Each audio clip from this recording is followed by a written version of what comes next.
బేహద్దు పరం మహాశాంతి. ఈరోజు పురుషార్థమునకు ధారణ పాయింట్స్. బాప్ అంటున్నారు, పిల్లలు మీరు ఇక్కడ తమ పైన 100% అటెన్షన్ ఇచ్చి ఉత్సాహ ఉల్లాసంలో ముందుకు వెళుతూ ఉండండి. అనగా అనేక రకాల పేపర్స్ను ఈజీగా క్రాస్ చేసి వెళ్ళగలుగుతారు. దీనిలో తమ మన్ బుద్ధిని ఉపయోగించండి. బాప్ పరమాత్మ పరంపిత పైన సమర్పణ కండి. మీ యొక్క సంపన్న స్వరూపము స్పీడ్గా తీవ్రంగా తయారైపోతూ ఉంటుంది. దీనితో చాలా త్వరగా బేహద్ సేవా కార్యక్రమం ఫినిష్ అయిపోతుంది. ఈ సమయంలో బాపు కూడా ఒకే లక్ష్యంలో ఉన్నారు. బాప్ సమానంగా పిల్లల్ని తయారు చేసి వారి యొక్క పోస్టులో బాపు యొక్క పోస్టులో కూర్చోబెట్టి కార్యక్రమం సంపన్నం చేయాలి అని. అంటే బాప్ సమానంగా అయితే ప్రతి ఒక్క బిడ్డ బాప్లైతే బాప్ పోస్టులో కూర్చుంటే విశ్వ పరివర్తన కార్యక్రమం సంపన్నంగా చేస్తారు. అందుకనే పిల్లలు మీరు ఈ విధంగా ఉత్సాహ ఉల్లాసంలో ఉంటూ తీవ్ర గతితోటి ముందుకు వెళ్ళండి.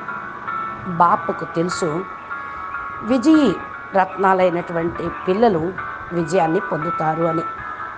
మీరు కూడా నిశ్చయం పెట్టుకొని ముందుకు ఉత్సాహ ఉల్లాసంతో ప్రతి ఒక్క సెకండ్ను ఉపయోగించుకోండి. ఏ సెకండు కూడా వేస్ట్ చెయ్యొద్దు. అప్పుడు వాహ్ బచ్చే వాహ్ అంటూ బాపు కూడా మహిమ చేస్తారు.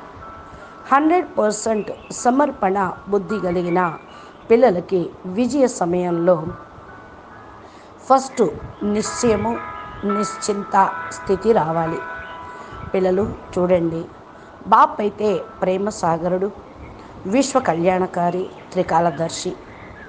ఆత్మలకు ఎప్పుడైతే ప్రకృతి మరియు మాయ యొక్క స్వభావ సంస్కారాలకి వశం కాకుండా తమ కార్యక్రమం చేసుకుంటూ వెళ్తూ ఉంటారో ఈ యొక్క కార్యక్రమాన్ని ఎవరు ఆపలేరు.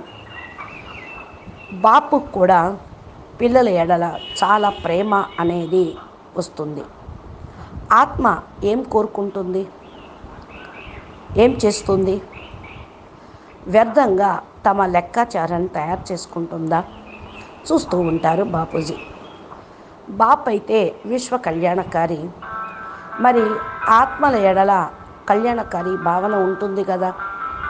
అందుకే బాప్ అంటున్నారు, పిల్లలు బాప్ ఎప్పుడూ కూడా ఏ ఆత్మకు శిక్ష అనేది ఇవ్వరు, దండించరు.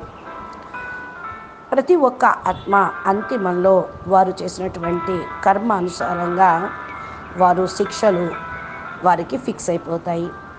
కానీ మీరు నా యొక్క శుభభావన శుభకామన తోటి ఆ ఆత్మల ఎడల శక్తిని ఇస్తూ ఉండండి, దయ చూపిస్తూ ఉండండి. అప్పుడు సహజంగా తమ కర్మ బంధనాల నుండి ముక్తి పొంది పరంధామానికి చేరుకుంటారు. పిల్లలు ఇప్పుడైతే మీరు ప్రతి సెకండులోనూ ప్రతి ఆత్మ ఎడల శుభభావన శుభకామన పెట్టుకోండి. ఎందుకంటే మీరందరూ కూడా బాప్ సమానమైన పిల్లలు. బాపు కూడా అందరిపైన శుభభావన శుభకామన పెట్టుకుంటారు కదా. మీరు దృఢతాపూర్వకంగా లవ్ అండ్ లైట్ యొక్క అభ్యాసం చేస్తూ తమ చార్టును తయారు చేసుకోండి. దీనిలో 100% మార్కులు తీసుకోండి. త్వరగా బాప్ సమానమైన స్థితిలో ఉంటూ బాప్తో పాటు విశ్వ పరివర్తన కార్యాన్ని చేయగలుగుతారు. అచ్చా, పరం శాంతి, నమస్తే, ధన్యవాదాలు. బేహద్కే బేహద్, పరం పరం పరం, మహాశాంతి హై, మహాశాంతి హై, మహాశాంతి హై. నమస్తే.